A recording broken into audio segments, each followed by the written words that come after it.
Hello, I'm Jay Warona, NYSSBA's General Counsel and Director of Legal and Policy Services, with today's mailbag question.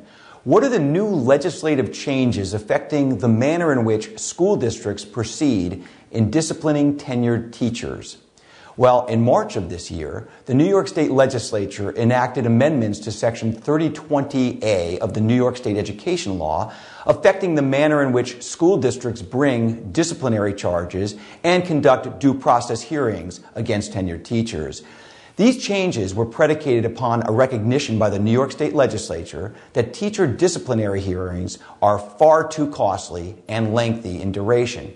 In fact, the most recent survey on the part of the New York State School Boards Association indicates that the average 3020A hearing costs in the range of $280,000 per hearing and takes over 600 days to complete. By the way, these survey numbers were confirmed by the New York State Education Department in conducting its own analysis.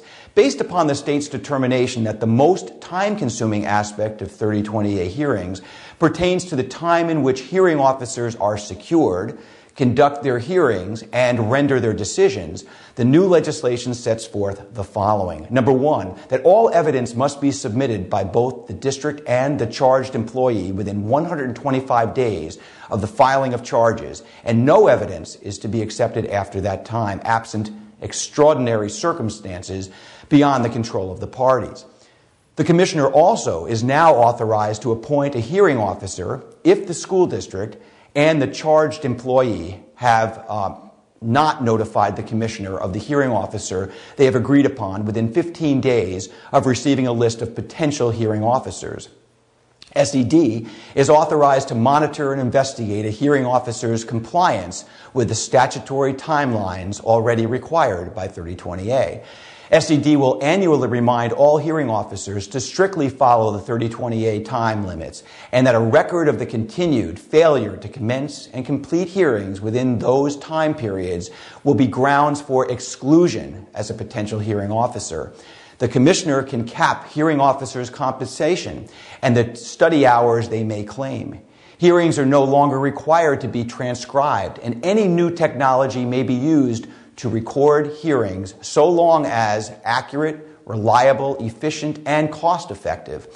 Only time will tell whether these new changes will actually secure the goal of making 3020A hearings less costly and more expeditious. Some concerns may arise as to whether strict enforcement of the 125-day period will provide districts with sufficient time to prove their cases, since the new changes still will not require teachers to disclose the nature of their defense before the hearing begins. Nevertheless, the intention on the part of the legislature in aiming to shorten 3020A proceedings is most appreciated. However, we at the New York State School Boards Association have long been lobbying for amendments in this law, and we believe the recommendations that our association has made would better have ensured a cost savings to districts at the same time as they would have preserved employee due process rights. To review our association's comprehensive recommendations for 3020A reform, please feel free to visit our website. School boards will do everything possible to work towards the goal of utilizing these new legislative changes to expedite 3020A hearings.